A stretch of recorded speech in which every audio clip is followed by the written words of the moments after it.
देखिए यह है प्रश्नावली 6.2 का प्रश्न नंबर 3। आकृति 6.18 में यदि LM समांतर CB और LN समांतर CD हो तो सिद्ध कीजिए कि AM बटा AB बराबर AN बटा AD है। तो देखो इस प्रश्न को हल करने के लिए आपको जो है आकृति दे रखी है यहाँ पर 6.18, इसको देखकर इसको जो है सिद्ध करना है।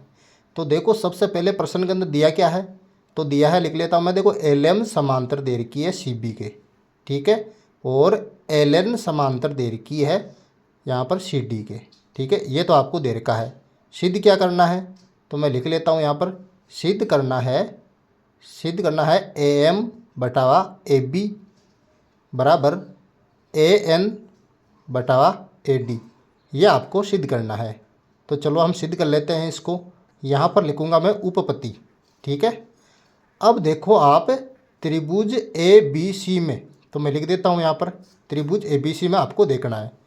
अब देखो आकृति में त्रिभुज ABC, इस त्रिभुज ABC में आपको जो है LM समांतर दे रखी है CB के, तो मैं यहाँ पर लिख लेता हूँ LM समांतर CB, ये जो है आपको दिया हुआ है।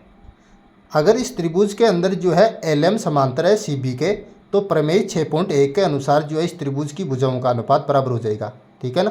तो मैं भुजाओं का अनुपात देख लेता हूँ प्रमेय 6.1 से। यहाँ पर यानी कि AM बटावा MB बराबर हो जाएगा AL बटावा LC के। ये कहाँ से आया हमारे पास, ये आया प्रमेय 6.1 से, और इसको नाम दे दूंगा यहाँ पर मैं समीकरण 1, तो यहाँ पर नाम दे दिया 1।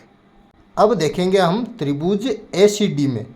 तो देखो आकृति में त्रिभुज ACD यहाँ पर है, ठीक है, और इस त्रिभुज ACD में आपको दे रखा है LN समांतर CD, ठीक है ना।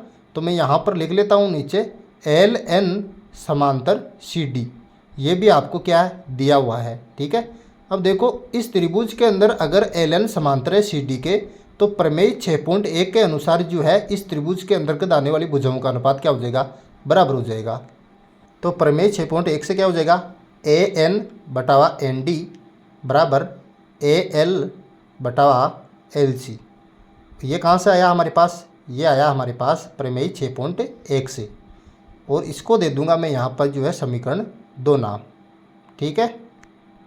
अब देखो समीकरण 1 और 2 से, समीकरण 1 व 2 से देखो आप, देखो समीकरण 1 के अंदर AM बटा MB बराबर है AL बटा LC के, और समीकरण 2 में AN बटा ND बराबर है AL बटा LC के। देखो दोनों के अंदर कॉमन है AL बटा LC, तो यहाँ पर देखो AM बटा MB जो है बराबर हो जाएगा AN बटा ND के, तो मैं लिख देता हूँ वहाँ पर AM बटा MB बराबर AN बटा ND, ये बराबर हो जाएगा दोनों, ठीक है। अब देखो मैं दोनों पक्ष को पलट दूंगा यहाँ पर, ठीक है, तो मैं लिखूंगा पलटने पर। अब पलटो इनको, यानी कि अंश को हर लिख दो और हर को अंश को लिख दो। तो मैं MB को ऊपर लिख दूंगा और AM को नीचे, यानी कि MB बटा AM बराबर ND बटा AN हो जाएगा, ये पलटने पर, ठीक है। अब मैं क्या करूँगा, दोनों पक्षों में 1 जोड़ दूंगा, तो लिख दूंगा यहाँ पर दोनों तरफ 1 जोड़ने पर।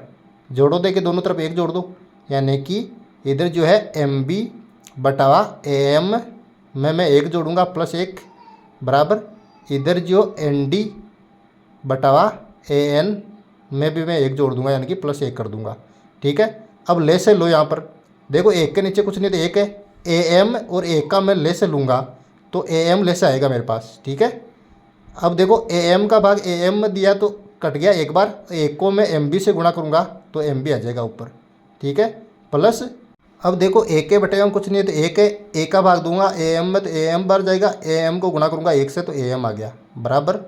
इधर देखो 1 के बटे कुछ नहीं है तो 1 है, AN और 1 का मैं ले से लूँगा तो AN आएगा मेरे पास ले से, ठीक है। तो ये लिख दिया मैंने AN ले से नीचे। अब देखो AN का भाग AN में दिया तो 1 बार गया, 1 को ND से गुणा करूँगा तो ऊपर आ जाएगा ND प्लस, अब देखो 1 के नीचे बटे कुछ नहीं तो 1 है, 1 का भाग दिया AN में, AN बार गया, AN को 1 से गुणा किया तो आ गया AN यहाँ पर, ठीक है। अब देखो आप इस आकृति के अंदर देखो अगर MB और AM को मैं जोड़ूंगा तो कौन सी भुजा आएगी मेरे पास, MB और AM को जोड़ूंगा तो देखो यहाँ पर AB भुजा आएगी मेरे पास, तो AB लिख दूंगा बटे हुए के अंदर AM ऐसा कैसा आ जाएगा बराबर। और इधर देखो ND और ए एन को मैं जोड़ूंगा, देखो चित्र के अंदर एन डी और ए एन इनको जोड़ूंगा तो ए डी आएगा मेरे पास, ठीक है ना। तो ए डी मैं लिख दूंगा इनको जोड़कर, तो ए डी आ जाएगा, बटे ए के अंदर ए एन ऐसा कैसा लिख दो, ठीक है। अब जो है मैं इनको पुनः पलट दूंगा वापस, तो पुनः पलटने पर तो आप जो है दोनों पक्षों को वापस पलट दो। तो मैं इनको पलटूंगा तो ए एम बटावा ए बी बराबर इधर जो है ए एन बटावा ए डी आया, और यही हमें जो है सिद्ध करना था। इस प्रकार से आसानी से सॉल्व कर लेना है।